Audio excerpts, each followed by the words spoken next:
सूची बोलते हैं विद्वान एवं बुद्धिमान महर्षियों। मोक्षदायक शिव क्षेत्रों का वर्णन सुनो। तत्पश्चात मैं वर्णन करूंगा लोक रक्षा के लिए शिव संबंधी आगमों का। पर्वत, वन और काननों समेत इस पृथ्वी का विस्तार 50 करोड़ योजन है। भगवान शिव की आज्ञा से पृथ्वी समस्त जगत को धारण करके स्थित है।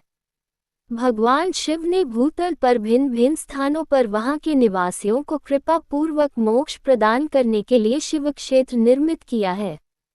कुछ ऐसे क्षेत्र हैं जिन्हें देवताओं तथा ऋषियों ने अपना वासस्थान बनाकर अनुग्रहित किया है, इसलिए उनमें तीर्थत्व प्रकट हो गया है। एवं अन्य बहुत से तीर्थ क्षेत्र ऐसे हैं जो लोगों की रक्षा के लिए स्वयं प्रादुर्भूत हुए हैं। तीर्थ और क्षेत्र में जाने पर मनुष्य को सदा स्नान, दान एवं जप इत्यादि करना चाहिए, अन्यथा वह दोषों का भागी होता है। ये दोष है रोग, दरिद्रता तथा मुक्ता आदि। जो मनुष्य इस भारतवर्ष के भीतर मृत्यु को प्राप्ति कर लेता है, वह अपने पुण्य के फल से ब्रह्मलोक में वास करके पुण्य क्षय के पश्चात पुनः जन्म मनुष्य योनि में ही लेता है। ब्राह्मणों, पुण्य क्षेत्र में पाप किया जाए तो वह और भी दृढ़ हो जाता है। इसलिए पुण्य क्षेत्र में निवास करते समय सूक्ष्म से सूक्ष्म सा भी पाप न करें। सिंधु एवं शतद्रु सतलज नदी के तट पर बहुत से पुण्य क्षेत्र हैं। सरस्वती नदी परम पवित्र और 60 मुख वाली धारा वाली कही गई है। विद्वान पुरुष सरस्वती के उन तट पर निवास करे तो वह क्रमशः ब्रह्मपद को पा लेता है। हिमालय पर्वत से निकली हुई पुण्य सलिला गंगा 100 मुख वाली नदी है। उसके तट पर काशी प्रयाग आदि अनेक पुण्य क्षेत्र है। वहां मकर राशि के सूर्य होने पर गंगा की तटभूमि पहले से भी अधिक प्रशस्त एवं पुण्यदायक हो जाती है। सोनभद्र नदी 10 मुख वाली नदी है। वह बृहस्पति के मकर राशि में आने पर अत्यंत पवित्र तथा अभीष्ट फलदायक हो जाती है। उस समय वहां स्नान एवं उपवास करने से विनायक पद की प्राप्ति होती है। पुण्य सलिला महानदी नर्मदा के 24 मुक्त स्रोत है। उसमें स्नान तथा उसके तट पर निवास करने से मनुष्य को वैष्णव पद की प्राप्ति होती है।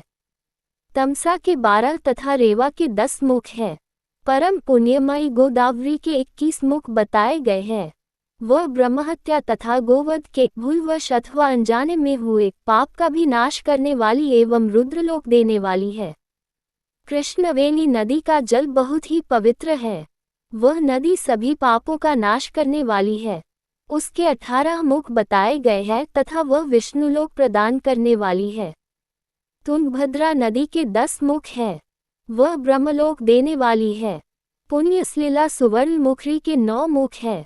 ब्रह्मलोक से लौटे हुए जीव उसी के तट पर जन्म लेते हैं। सरस्वती नदी, पंपा सरोवर, कन्याकुमारी अंतरदीप एवं शुभकारक श्वेत नदी ये सभी पुण्य क्षेत्र है। इनके तट पर निवास करके इंद्रलोक की प्राप्ति होती है।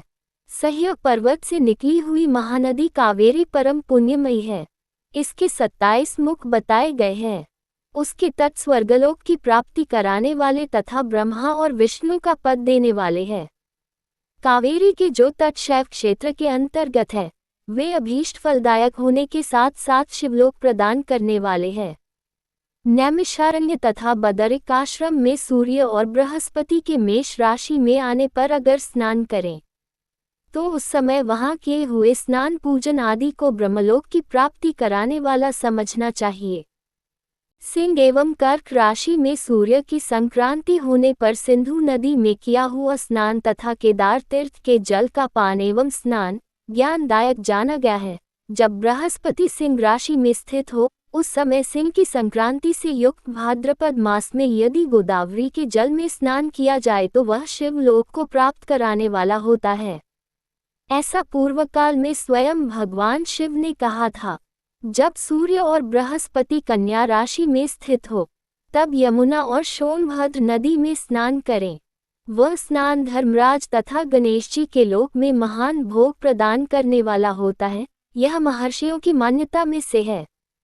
जब सूर्य एवं बृहस्पति तुला राशि में स्थित हो, उस समय कावेरी नदी में स्नान करे। वह स्नान भगवान विष्णु के वचन की महिमा से संपूर्ण अभीष्ट वस्तुओं को देने वाला माना गया है।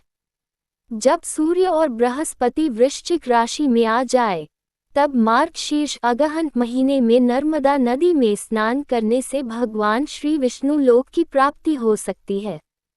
सूर्य और बृहस्पति धनु राशि में स्थित होने पर सुवर्णमुखी नदी में किया हुआ स्नान शिवलोक प्रदायक होता है।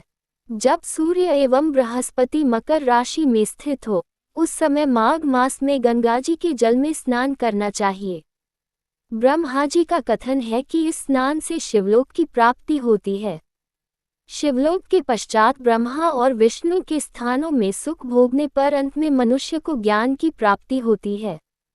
माघ मास में तथा सूर्य के कुंभ राशि में स्थित होने पर फाल्गुन मास में गंगाजी के तट पर किया हुआ श्राद्ध, पिंडदान अथवा तिलोकदान पिता और नाना दोनों कुलों के पितरों की अनेकों पीढ़ियों का उद्धार करने वाला माना गया है।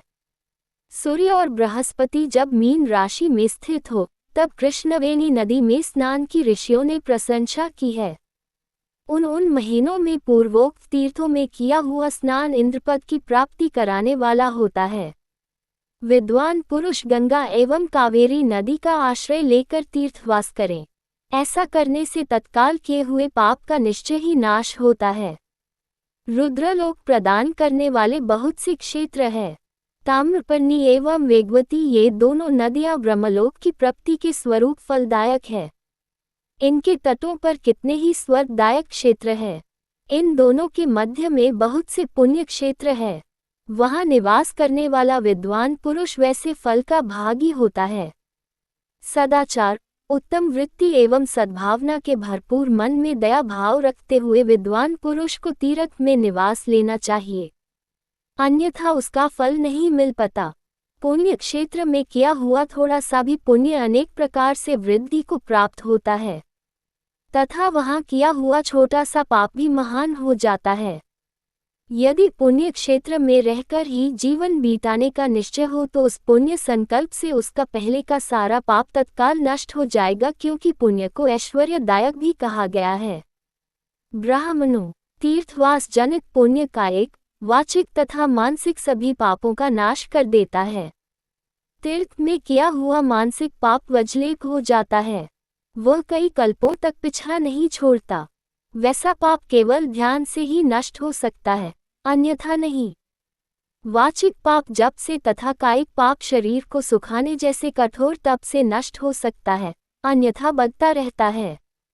वैसा पाप जब तक पूर्ण रूप से समाप्त नहीं हो जाता, प्राणी को उसे कल्पों तक भोग करना पड़ता है। अतः सुख की अपेक्षा करने वाले पुरुष को देवताओं की पूजा करते और ब्राह्मणों को दान देते हुए पाप से बचकर ही तीर्थ में निवासी बनना चाहिए।